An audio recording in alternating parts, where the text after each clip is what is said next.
अस्सलामुअलैकुम गाइस। तो कैसे हैं आप सब। उम्मीद करती हूँ आप सब खैर आफियत से होंगे।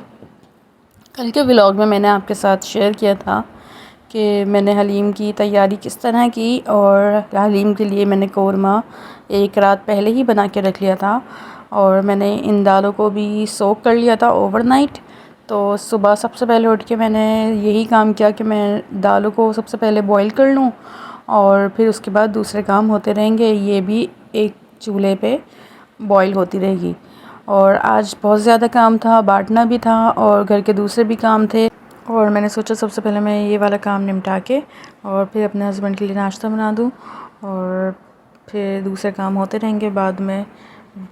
काम तो चलते रहते हैं मगर सबसे पहले ना अपने फैमिली को वक्त पे हर चीज़ मुहैया करना, खाना पीना देना अगर साथ साथ होता रहे ना तो फिर कुछ भी बर्डन नहीं होता, कुछ भी मसला नहीं होता। तो आज ब्रेकफास्ट में मेरे हस्बैंड पराठे लेकर आए थे बाहर से और मैंने एग फ्राई कर दिए थे और टी बना ली थी। तो फिर हमने सोचा चलो नाश्ता वाश्ता से फारिग होकर फिर मैं घर की सफाई सुथराई कर लूँगी और ये इजी हो के आराम से बेड पे बैठ के अपना काम करते रहेंगे जो भी इनको होगा, ऑफ़िस वर्क या लैपटॉप पे जो भी काम होगा। घर जब साफ़ हो जाता है ना, क्लीन हो जाता है तो फिर टेंशन नहीं होती। फिर मेहमानों का अगर आना जाना भी लगा रहे तो फिर कोई मसला नहीं होता, इंसान ईज़िली हर चीज़ हैंडल कर लेता है। मगर अगर काम किचन के काम के चक्कर में हम दूसरे काम छोड़ देते हैं ना, सफाई सुथराई और ये सब कुछ, तो फिर ना उलझन सी रहती है और फिर बहुत बर्डन रहता है कि पहले किचन के काम निपटाओ फिर दूसरे करो।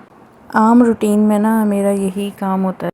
जैसे कि अगर कुछ आज डिनर में ऐसा कुछ बनेगा जो तकरीबन 2 से 4 घंटे लेगा गलने में और बनने में, तो मैं क्या करती हूँ, मैं सुबह ही चढ़ा देती हूँ। जैसे कि बीफ हो गया या काली दाल हो गई, काली मसूर की दाल जो होती है, खड़े मसूर की, तो वो मैं बहुत बनाती हूँ, वो मेरी फ़ेवरेट है।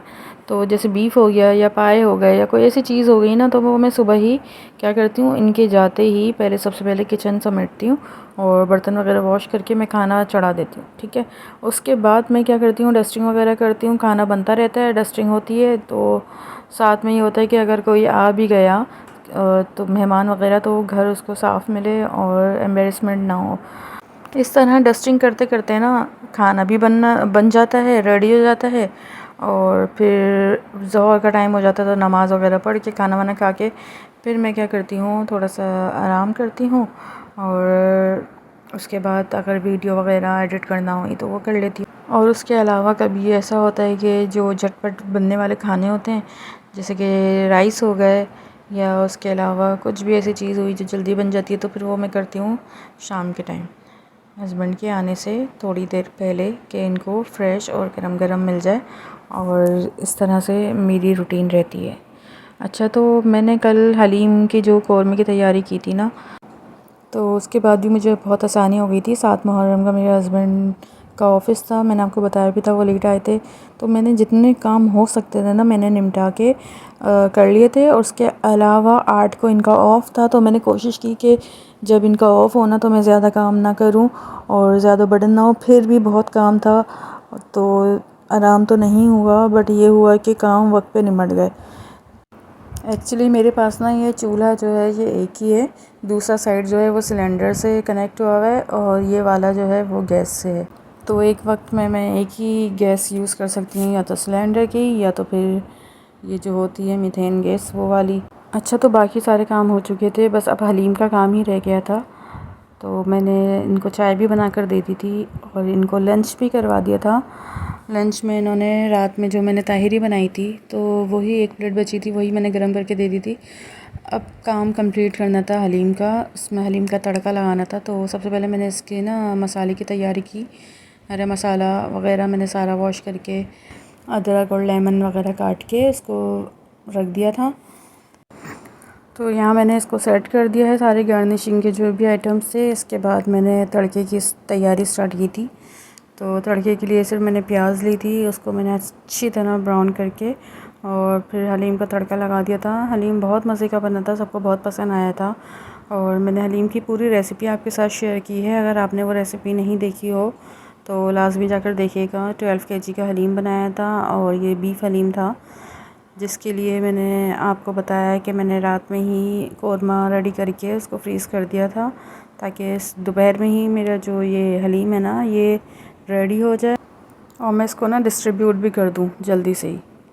यहाँ मेरे हस्बैंड कह रहे थे कि जल्दी करो, जल्दी इसके पार्सल बनाओ, फिर मुझे बांट कर भी आना है, उसके बाद मुझे और भी दूसरे काम हैं। तो बस अब मैं जल्दी जल्दी करने की कोशिश में लगी हुई थी और वॉशिंग मशीन भी लगा ली थी आज मेरे हस्बैंड ने ही। और फिर कपड़े धोने का मेरे पास टाइम नहीं था, फिर वो कपड़े सारे जमा होते गए, तो फिर मैंने रात में आके इसको जब सारा काम निमट गया और सबको बांट कर सबके घर से होकर आ गई थी, तो फिर मैंने रात में तकरीबन 12 बजे आके कपड़े वॉश किए थे। अच्छा, वैसे तो मैं काफ़ी सालों से जो करती आ रही हूँ ना मुहर्रम में, तो मैं बिरयानी बनाती हूँ और बिरयानी बांटती हूँ। आज मैंने हलीम ना फ़र्स्ट टाइम ट्राई किया है, वो भी इतनी ह्यूज क्वांटिटी में। मैंने काफ़ी लोगों से पूछा घोटे का, किसी के पास घोटा था नहीं, मुझे बड़ा घोटा चाहिए था, तो मेरे पास हैंड ब्लेंडर था, मैंने उससे ही इसको अच्छी तरह से ब्लेंड किया था, तो उससे भी बहुत अच्छी तरह हो गया था। लग नहीं रहा था कि ब्लेंडर से हुआ है या घोटा लगा है। तो वैसे अगर मैं घोटे से भी करती ना, तो मुझे नहीं लगता कि इतनी देर तक मैं घोटे लगा पाती, क्योंकि चूल्हा काफ़ी ऊपर को था और ये ज़्यादा हैवी हो रहा था, तो घोटा लगाना बहुत मुश्किल होता। सिर्फ चम्मच चलाना ही इतना मुश्किल हो रहा था मेरे लिए, काफ़ी हैवी था। और ये हलीम बनाना तो वाकई में एक बंदे के बस की बात नहीं है। ये अब मुझे अंदाज़ा हुआ है, इसके लिए तकरीबन 2 अफराद तो होने चाहिए कम से कम, और 2 अफराद भी ना हो तो एक बच्चा ही हो छोटा, जिससे आप दूसरे काम करवा सको। तो मेरे घर में ना बच्चे हैं और हस्बैंड भी, ज़ाहिर सी बात है वो उन छुट्टी के दिन से मैं क्या काम करवाऊँगी, तो पूरा काम अकेले करना पड़ता है, छोटे से लेकर बड़े तक। मगर मैंने ये अंदाज़ा लगाया, हलीम बनाना किसी एक बंदे की बस की बात नहीं है, ख़ासकर जब बहुत ज़्यादा बनाना हो।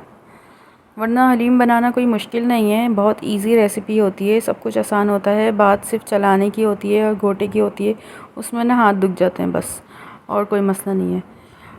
तो यहाँ मेरा हलीम रेडी था, यहाँ मैं गार्निश कर रही थी और यहाँ मैंने पार्सल बना लिए थे, उसमें रबर बैंड लगा लिए थे, बट मेरे हस्बैंड ने बोला ये लूज़ लगे हैं सारे रबर बैंड, तो वो इसको बैठ के टाइट करने लगे कि ये गिर ना जाए, खुल ना जाए।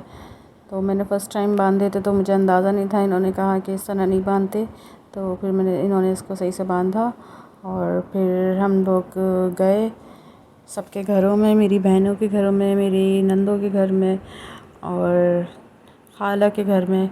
तो हमने इन सबको डिस्ट्रीब्यूट किया, कुछ दोस्तों को भी किया, इन्होंने अपने फ्रेंड्स को। अच्छा, ये हलीम दिखने में तो बहुत ज़्यादा लग रहा था, जब मैंने इसके पार्सल तैयार किए ना तो मुश्किल से 20 पार्सल तैयार हुए होंगे, और कुछ इतने ज़्यादा भर भर के भी नहीं किए, बट ये है कि एक एक शॉपर से 2-2 प्लेट तो निकल गई होंगी। तो बस ये था मेरा छोटा सा व्लॉग और 8 मुहर्रम के दिन की रूटीन। तो उम्मीद करती हूँ आपको पसंद आया होगा। अल्लाह ताला से दुआ है कि ये हमारी ये नियाज़ कबूल फ़रमाए और अल्लाह हमें और तौफ़ीक दे कि हम इससे ज़्यादा बाँटें, उससे ज़्यादा खिलाएं। तो चलती हूँ, दुआओं में याद रखिएगा। अगर आपने मेरा चैनल सब्सक्राइब नहीं किया तो प्लीज़ सब्सक्राइब कीजिए और कमेंट में ज़रूर बताइएगा आपको मेरे व्लॉग कैसा लगा, और प्लीज़ लाइक करना और शेयर करना ना भूलिएगा। मेरा चैनल भी तो मोनेटाइज़ करवाना है ना आप लोगों ने ही, तो मेरा चैनल मोनेटाइज़ करवाएं। और मिलूँगी इंशाल्लाह नेक्स्ट व्लॉग में 9 मुहर्रम की रूटीन में। तो उसमें मैंने मैक्रोनी बनाई थी, तो उसकी रेसिपी मैं आपके साथ इंशाल्लाह ज़रूर शेयर करूँगी। चिकन मैक्रोनी की मेरे हस्बैंड को बहुत पसंद आई थी, तो इंशाल्लाह वो शायद कल ही शेयर कर दूँ। तो मिलूँगी इंशाल्लाह नेक्स्ट व्लॉग में, तब तक के लिए मुझे इजाज़त दीजिए। अपना और अपनों का बहुत ख्याल रखिएगा और नमाज़ और रोज़े की पाबंदी कीजिएगा, और मुझे भी अपनी दुआओं में बहुत याद रखिएगा। अल्लाह हाफ़िज़।